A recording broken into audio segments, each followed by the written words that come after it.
Assalamu alaikum. İzleyiciler doğanlar ve bugünkü günde nasip bolsa Ramazan ayının 5'i ve Ramazan'ın 5-nji güni 1445 Hicri takvimi ve 2020 yılın 15-nji marty. Fecr suresi. Fecr suresi Mekke'de inen sürelerden bolup 30 ayetden ibaretdir. Süre adyny ilkinji ayetde agzalyan daň manysyny aňladýan fecr sözünden alınandyr. Bu sürede Allah Taala'nın ilçilerini yalançy hasaplan käbir kowumlaryň ýowuz wakalary, Allah'ın gullaryny synak etmekdäki hikmeti ahirette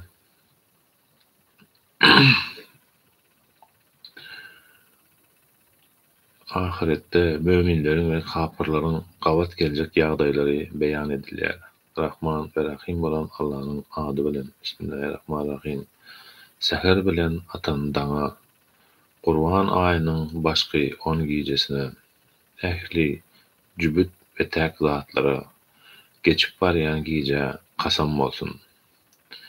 Eýsem bular akylly bolanlar üçin kasam etmäge diýen zatlar dälmidir? Hud peýgamberiň kowmy bolan Ad halkyna seherler içinde deňi taýyp bolmadyk, beýik sütünli binaly Eren bagyna jülgedäki gaýalary goýup ýonyp berk jaýlar golan Semud halkyna hemde gazyklaryň berk we belent imaratlaryň eýesi Firawuna Perwerdigaryň näme edindigini görmediňmi? Bular ýaşaýan ülkelerine gaty azdylar. Ol ýerlerde fitne pisat çykaryp azgynçylyklaryny artdyrdylar. Şonuň üçin seniň Perwerdigaryň hem olaryň üstüne azap kamçylaryny ýagdyrdy. Sebäbi seniň Perwerdigaryň elmydamy bu kudadyr, gözekçilikdedir.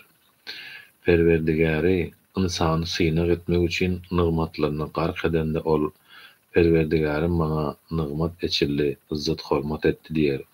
Emma synak üçin nesibesini daraldyna berin ol Perwerdigarym meni hol perişan etdi diýer. Ýok, siz Allah'dan elmydamy fazla kerem etmegini isleýärsiňiz berin, emma yetime el uzatmaýarsyňyz. Mätäçleri doýurmagy höweslendirmeýärsiňiz. Miraslary halal haram diýmezden işdämelik bilen iýersiňiz. Siz baýlygy ören gowy görýärsiňiz.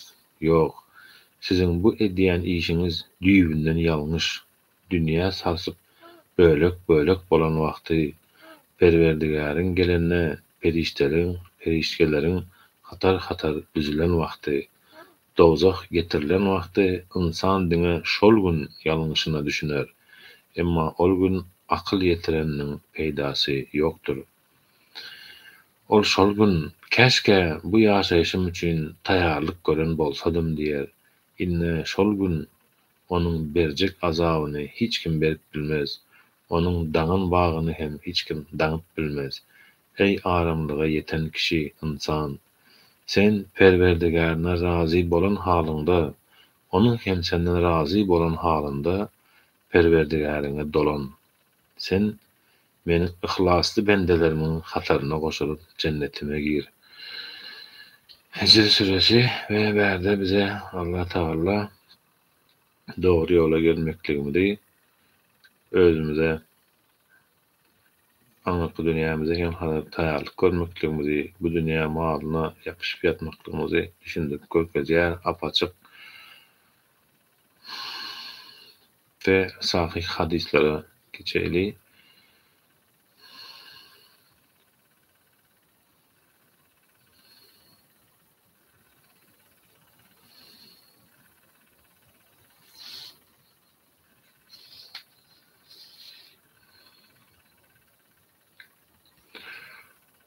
Allah üçin gowy görmek we oňa höwes döretmek, gowy görýän adamsyna gowy görünýänligini bildirmek, gowy görýänligini bildirmek we gowy görülýänligini bildirilen adamynyň näme diýmeklik hakyna bap.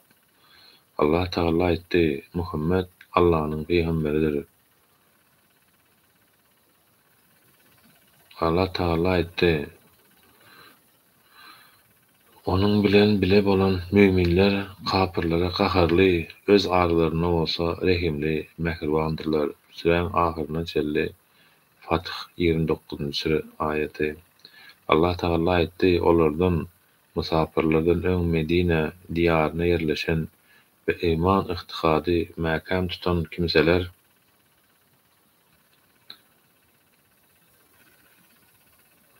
insanlar özleriniň ýanyna hicret edip gelen kişileri seýerler. Haşr suresi 9-njy aýat. Enes'ten Allah ona razı bolsun rivayet edilmegine görä Peygamberimiz sallallahu aleyhi ve sellem şeýle diýipdir. Kimde şu üç häsiýet bar bolsa imanyň lezzetini tapar. Allah ve onun Resulü onun için ähli zatdan söýgüli bolsa, bu bir kişini gowy gören wagty onu diňe Allah için gowy görüp bilýän bolsa, Allah bir adamyny kafirçilikden halas edenden sonra ýene de kafirçilige gaýdyp gelmegi, oda atylmaklygy ýaly ýaman görse. Ebu Hureyre'den Allah ona razı bolsun rivayet edilmegine görä Peygamberimiz sallallahu aleyhi ve sellem şeýle diýipdir. 7 hili adam bardır ki Allah Taala olary hiç hili kölege ýok gününde öz kölegesi bilen kölegelendirer. Adalatly imam, ýolbaşçy häkim, Allah'ın ibadetina ýaşlygyndan başlayan ýigit, ýüregi el-müdama mesjidler bilen baglanşykly adam, bir-birleri Allah üçin gowy görýän, birleşende de onun üçin birleşýän, aýrylşanda da onun üçin aýrylşýan iki adam. Owadan görmege bir ayal yaman niyet bilen çağırsa, men Allah'dan gorkýaryn diýip bilýän adam, sağ eliniň beren sadakasyny sol eli bilmedik ýagdaýda gizlin sadaka beren adam, ýekelikde Allah'ny ýatlap gözleri ýaşaryp giden adam. Ýene de Ebu Hureyre'den Allah ona razı bolsun rivayet edilmegine görä Peygamberimiz sallallahu aleyhi ve sellem şeýle diýipdir. Allah Taala kıyamet günü meniň üçin bir-birlerini ýaşy gören adamlar nirede, meniň kölegemden başga hiç hili kölege ýok gününde men olary öz kölegem bilen kölegelendirerin diýer. Ýene de Ebu Hureyre'den Allah ona razı bolsun rivayet edilmegine görä Peygamberimiz sallallahu aleyhi ve sellem şeýle diýipdir. Canım elimde bolan Bismillahirrahmanirrahim.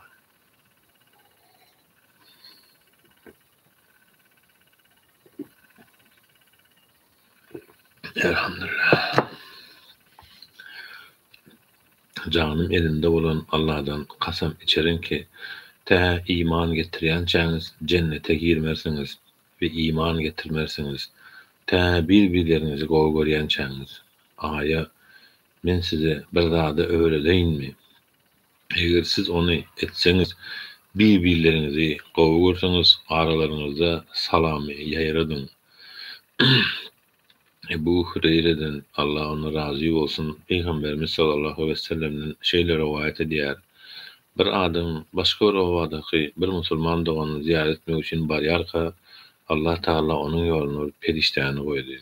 O periştäniň ýanyna gelende perişte ondan "Nire barýaň?" diýip sorady. Ol "Şu owada bir doganym bar, şonuň ýanyna barýaryn" diýdi. Ol "Belki sen ona bir ýaşylyk edensiň, indi hem ondan biraz almak üçin barýarsyň" diýip sorady. Ol "Ýok, men onu diňe Allah üçin ýaşy görýärdim, şonuň üçin hem ziyaret edýärdim" diýdi. Perişte "Men Allah tarapyndan iyi berilen bir ilçidirin. Sen ol adamy nähili gowy görýän bolsaň, Allah Taala da seni şonuň ýaly gowy görýär" diýdi. Bera ibn Azib'dan Allah ona razı bolsun rivayet edilmegine görä Peygamberimiz sallallahu aleyhi ve sellem ensarlar hakynda şeýle diýdi. Olar diňe mümin bolany söýer, dost tutar ve olary diňe münafyklar ýigrener. Kim olary dost tutsa, Allah hem onu dost tutar.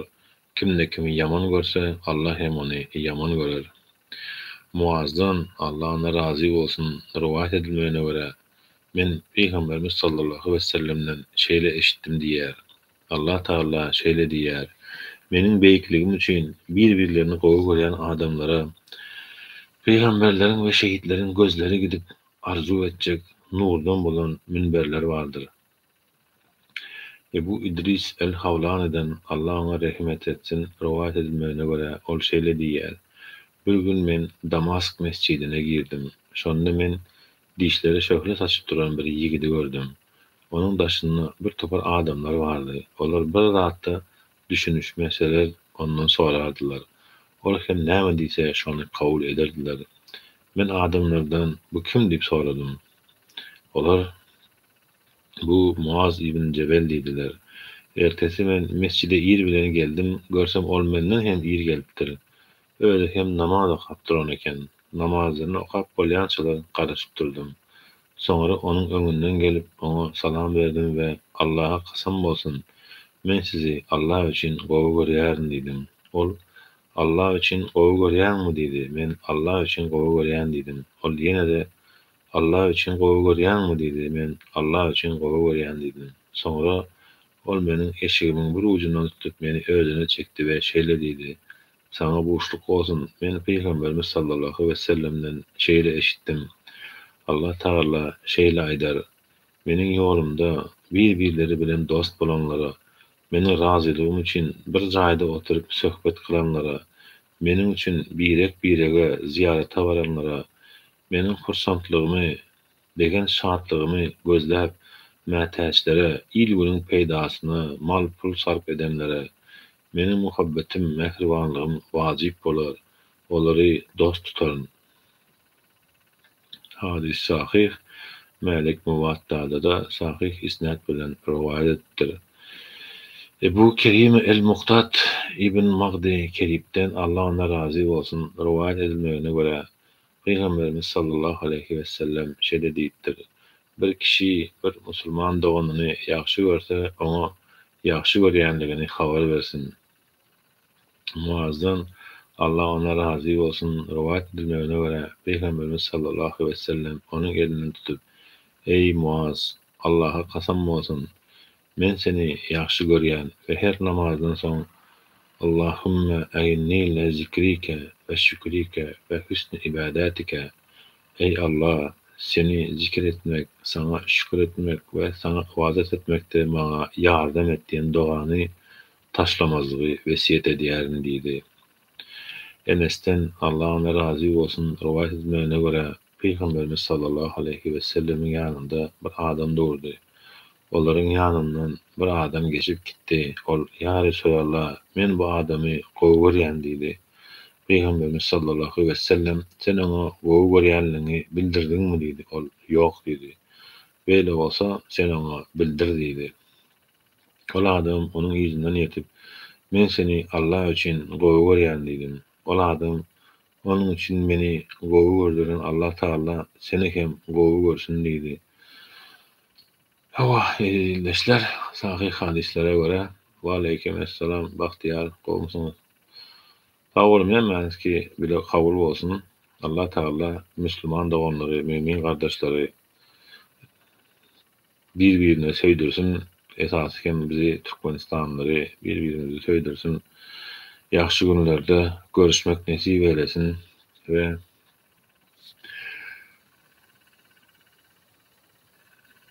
Allah'dan gorkmak bagy.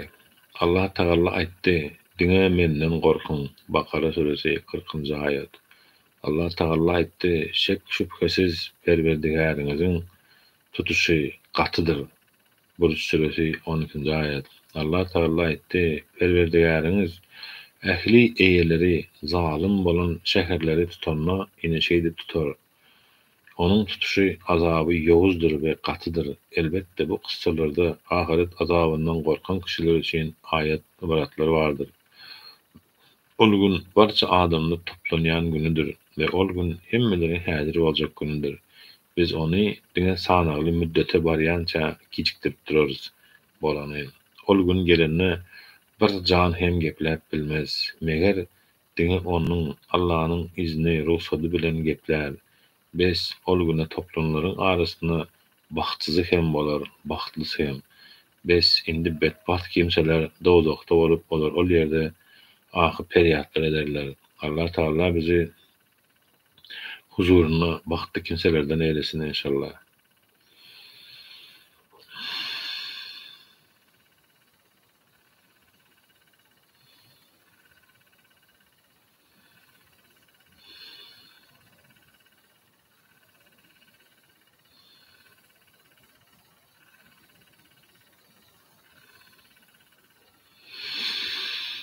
Bahyrly we kyskançlyk hakdaky bab. Emma kim husyt bolup özüni hiç sada mätäç hasaplamasa we ol iň ýaxşy sözi ýalan hasaplasa, ony iň kıyna dowzaga salarys. Aşaklygyna togulanyp dowzaga düşen wagty mal mülki oňa peýdasy degmez. Kim nefsini kyskançlykdan gorasa, hakyky üstünlige ýetenler olaryň özleridir. Cabirden Allah ona razı bolsun rivayet edilmegine göre Peygamberimiz sallallahu aleyhi ve sellem şeýle diýipdir. Zulüm etmekden gorkun, saklanın. Çünkü zulüm kıyamet gününe garankylykdyr. Kıskançlykdan saklanın. Çünkü kıskançlyk sizden öňki ýaşan adamlary helak etdi. Olara kan dökmäne ve haram edilen zatlary halal etmäne sebäp boldy.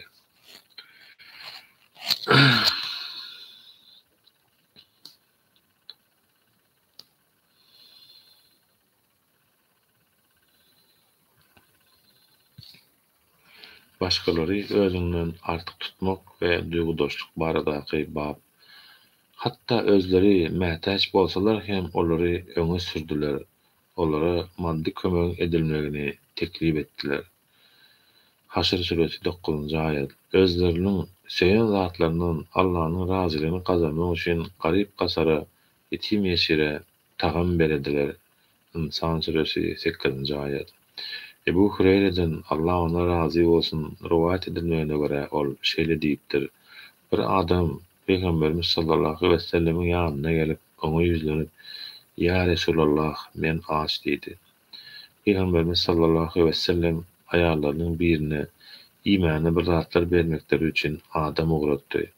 Peygamberimiz sallallahu aleyhi ve sellemin aýaly "Seni hak peygamber edip eberen Allah'dan and içýän, öýde suwdan başga hiç zat ýok" diýdi.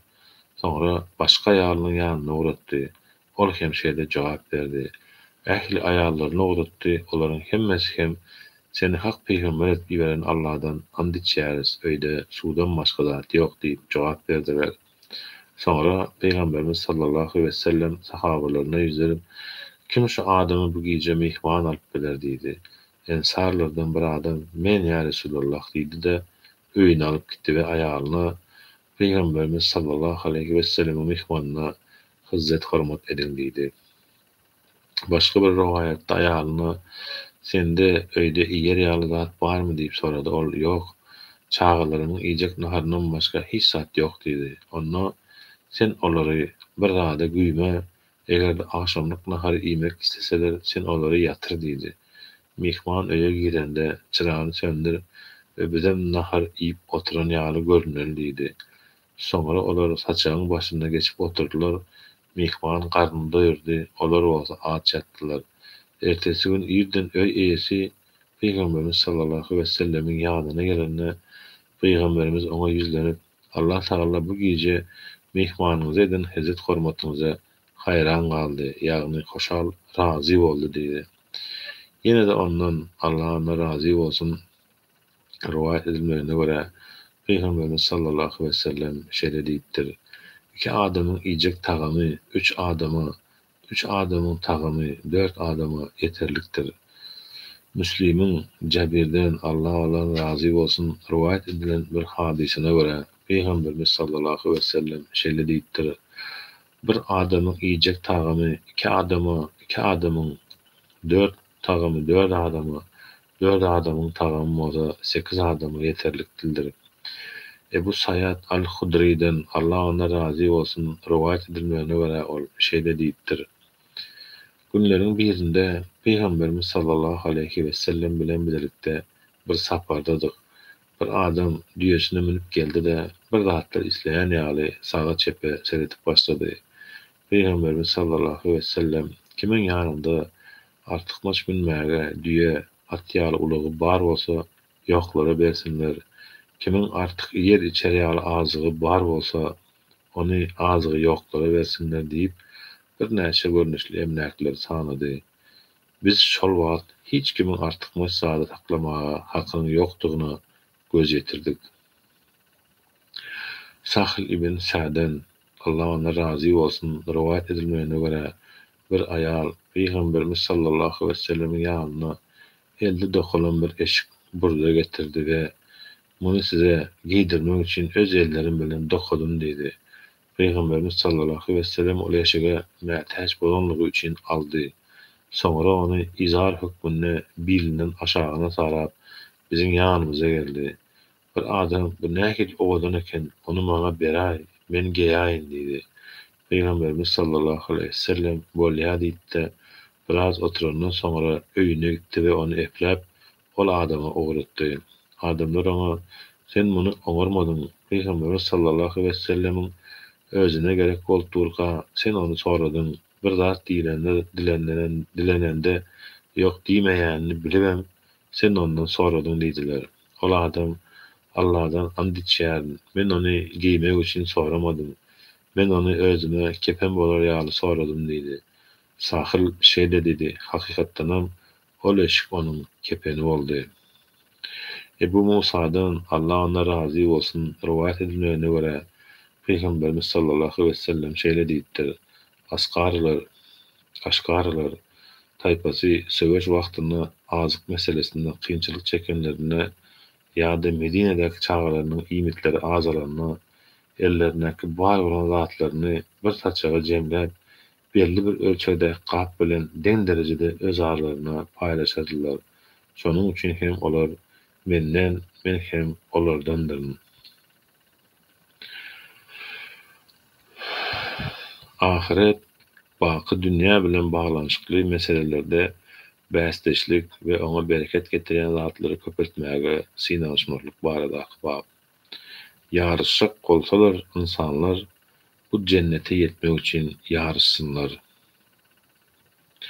Sahil ibn Sa'den Allah ona razy bolsun rivayet edilmegine görä bir gezek Peygamberimiz sallallahu aleyhi ve sellem içer ýaly bir zat getirdiler.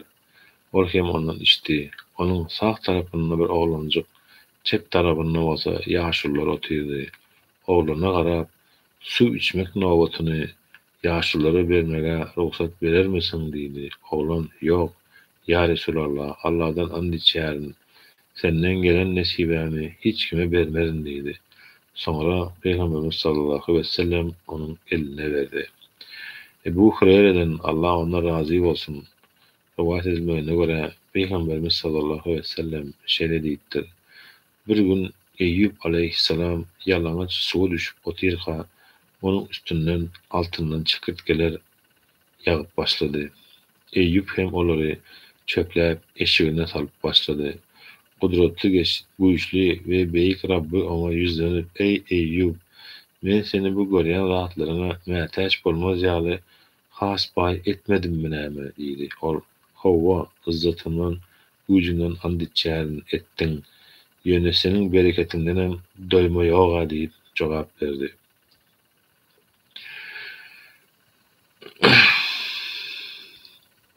Ölümi ýatlap durmak we nefsin arzularyna boyun bolmazlyk hakynaky bab. Her bir canly barlyk hökmän ölüm şerbetindadyr. Size kıyamet günü eden işlerinize göre hakyňyz dolu beriler. Şol wagt kim otdan daşlaşdyrlyp cennete salynsa ol halas bolandyr. Bu dünýä ýaşaýşy aldawdan başga zat däldir. Ali İmran 185-nji aýat. Hiç kim etir näme gazanjagyny bilmez ve hiç kim nirede öljekdigini hem bilmez. Luqman suresi 34-nji aýat. Olaryň ajaly ýetenne bir salym giýjä de galmazlar, öňe de geçmezler. Nahl suresi 67-nji aýat. Ey iman getirenler, mal mülkleriniz ve perzentleriniz size Allah'ı zikir etmenize päsgel bermesin. Beýle edýänler ulu ziýana sezebar bolarlar. Sizin birinize ölüm gelip, ey Perwerdigarim, meniň ölümimi biraz möhlete çenli giýjikdir, sakla, men hem sadaka berip, hayır işler edip salihlerden bolayın diýmezden ozal, size beren rızkalymyzdan Allah'ın ýolunda hayır sahavat edin. Ajaly gelenden soň Allah hiç kimin ölümini giýjä goýmaz. Allah sizin edýän ähli işlerinizden habardardyr. Münafıkın suresi 9-11-nji aýat. Olaryň birine ölüm pursaty gelip ýetende, "Ey Perwerdigarim, meni izyma gaýtar. Şonda men terk eden dünýämde ýaxşy işler ederim" diýer. Bu hiç haçan bolmaz. Takyk bu onuň aýdýan sözi boş gürlemlerden ibaretdir. Olaryň izlerini täzeden direldiljek günlerine çelli päsgel boljak bir perde, berzah älemi bardyr. Suwry üflenilen güni olaryň arasynda garyndaşlyk gatnaşyklary galmaz. Olar bir-birlerini gözlemez. Hem her kimiň amal terezisi sogaby agyr gelse şol halas bolar. Tereziler sogaplary yeňil gelenleri bolsa öz janlaryny ýitkä sezewar edenlerdir. Olar dozakda ebedi galarlar. Ot olaryň ýüzlerini gowrar we olar şol ýerde dodyk etlerde ýanandyklary sebäpli syrtyryp galarlar. Ayetlerin okulyp durka, olary yalan hasaplayan siz dälmidiňiz? Şonda pälimiz bizden üstün çykdy we biz ýoldan çykan kowum bolduk. Perwerdigarimiz bizi bu ýerden dowlukdan çykar. Eger ýene-de dinsizlige öwürlüp barsak, onda biz takyk özümize zulüm edenlerden bolarys diýerler. Ol Allah bolsa meniň bilen gepleşjek bolmagyny maskara bolup dymyp duruň. Kullarymyň içinden bir topar, "Ey Perwerdigarimiz, biz iman getirdik. Bizi bagyşla we bize merhemet et. Sen merhemet edenleriň iň haýyrlysysyň" diýdiler. Siz olary ýaňsa alýardyňyz. Hatda ýaňsa almagyňyz meni ýatlamagy hem unutturupdy. Siz olaryň üstünden gülýärdiňiz. Bugün bolsa men olary eden sabırlary sebäpli sylawadym. Takyk olar maksada bahtiýarlyga ýetenlerdir diýer. Ol Allah ýyl hasabyndan ýeriň ýüzünde näçe wagtlap galdyňyz diýer. Olar bolsa bir gün ýa ýarym gün galdyk. Wagt hasaplayjylardan sonra diýerler. Ol bolsa siz dünýäde ören az galdyňyz. Käşke muny bilsediňiz. Siz özüňizi boş ýere ýaradylyp bize gaýdyp gelmez öýtdiňizmi diýer. Müminun suresi 99-105 ayetlary. İman getirenlerin kalplerinin Allah'ı hem de onun tarafından inen hakikati hatlap, korkup, yumşamagynyň wagty gelmedimi?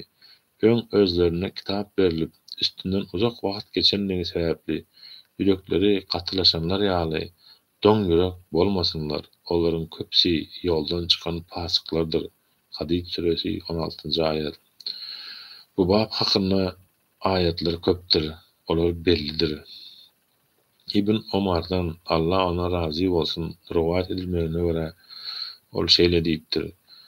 Peygamberimiz sallallahu aleyhi ve sellem meniň elimden tutup bana şeýle diýdi. Şu dünýäde keseki ýa-da ýolukçy ýaly bolup ýaşa.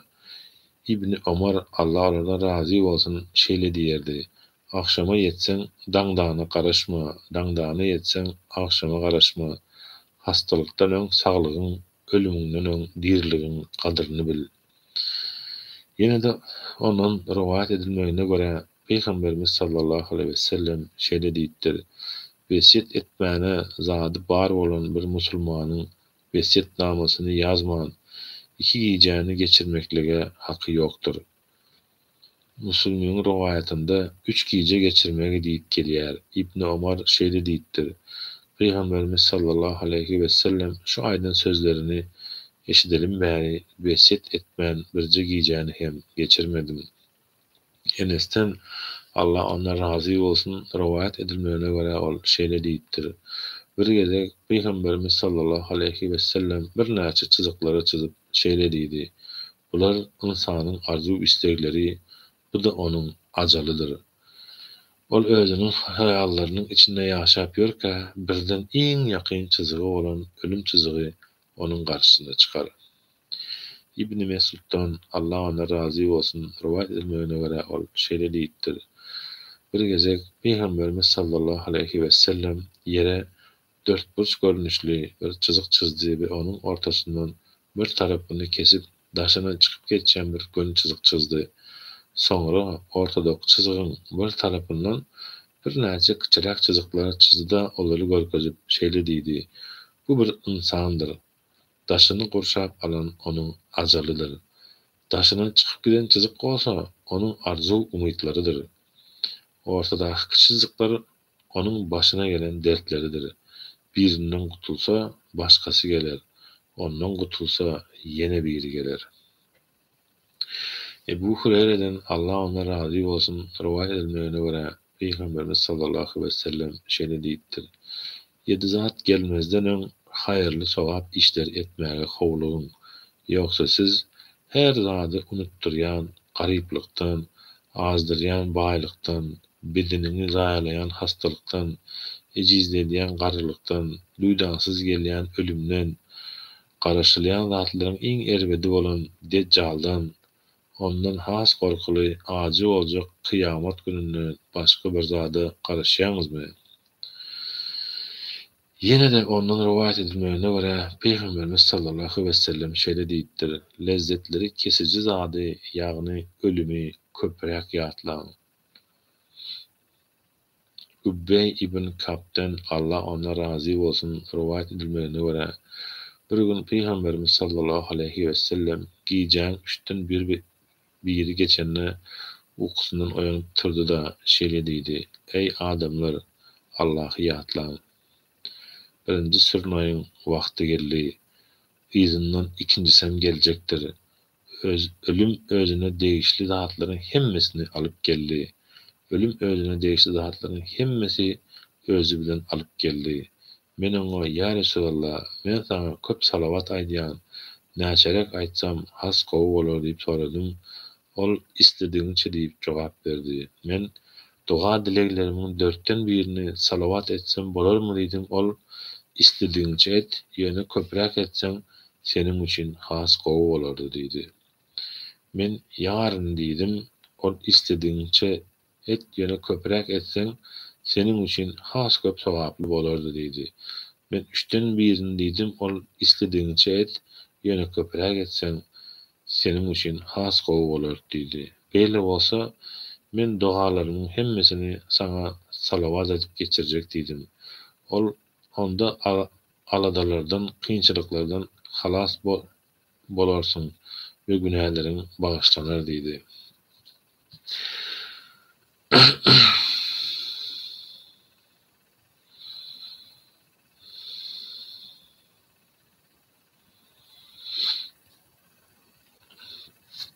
Adamlaryň we zamananyň bozulan döwründe ýa-da dinde bir fitne ýa harama ýa-da şüphe we şuňa mevzuatlara düşmekden howp eden wagtyň illerden çekilip aýry bolmaklygyň müstahaplygy, gowy görüljekleri hakyndaky bap. Allahyň goragyna tarap gaçyň, taky men onuň tarapyndan size iýerilen äşgär duýdurjy peýgamberdirin. Ez-Zerriyat 50-nji ayat. Sa'd ibn Ebi Waqqas'tan Allah ona razı bolsun rivayet edilmegine göre Peygamberimiz sallallahu aleyhi ve sellem'den şeýle eşitdim diýipdir. Allah takwa, ýüregi baý, ýagny nefsi baý we gizliň ähli ibadatlaryny gizleýän bendesini söýýändir.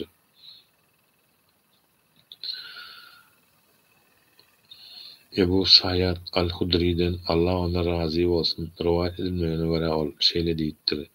Bir adam, ey Allah'ın Resulü, adamların iň gowusy kimdir diýip sorady. Ol, jany we maly bilen Allah'ın ýoluna söwüşen mümin adamdyr diýdi. Ondan soň kim diýip sorady. Adamlaryň fitnelerinden gaçyp dağ jülgelerine ýaşap, Rabbyna ibadet eden adamdyr diýip jogap berdi. Başga bir rivayetde şeýle gelýär.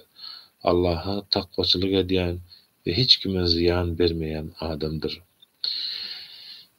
Ýene de onuň rivayet edilmegine göre Peygamberimiz sallallahu aleyhi ve sellem şeýle diýipdir. Ýakyn wagtlardan şeýle bir döwür geler. Musulmanyň iň haýyrly maly dinini fitnelerden goramak üçin dağ gelişlerine we ýaş suwunyň üşen ýerlerini otladyp bakjak goýunlary bolar. Ebu Hureyre'den Allah ona razı bolsun rivayet edilmegine göre Peygamberimiz sallallahu aleyhi ve sellem şeýle diýipdir.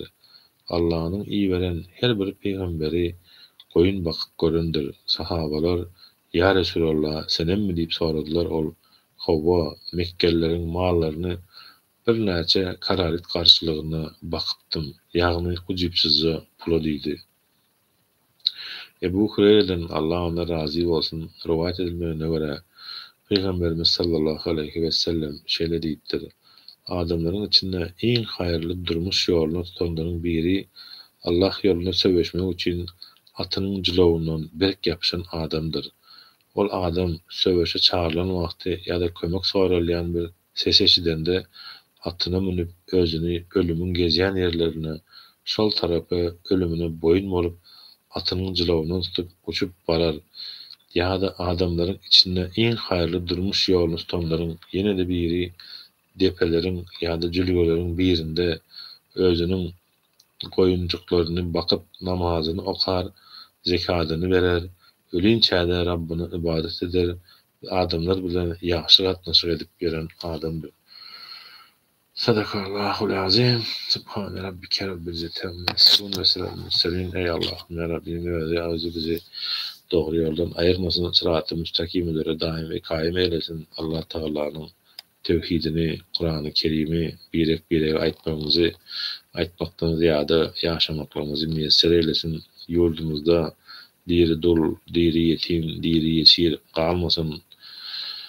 Govuçluk, paragatçılık olsun. Zalimler yok olsun. Allahümme inne selike manada ve selik kalbe haşi ve selik men nafetin sadır. Kayyum ve selik afiyete min kulli bölek ve selik temamen afiyet ve selik devamen afiyet ve selik şükrü afiyet ve nas. Allahümme eşkili zalimine biz zalimin ve ehlinin beynigim zalimin. Rabbena atina fid dünya haseneten ve fil ahireti haseneten ve qina azaben nar ve rahmetke erhamer rahimin. Allahu ekber.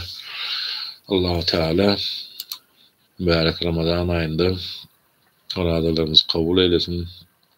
Taat ve vaatlarımız kabul eylesin.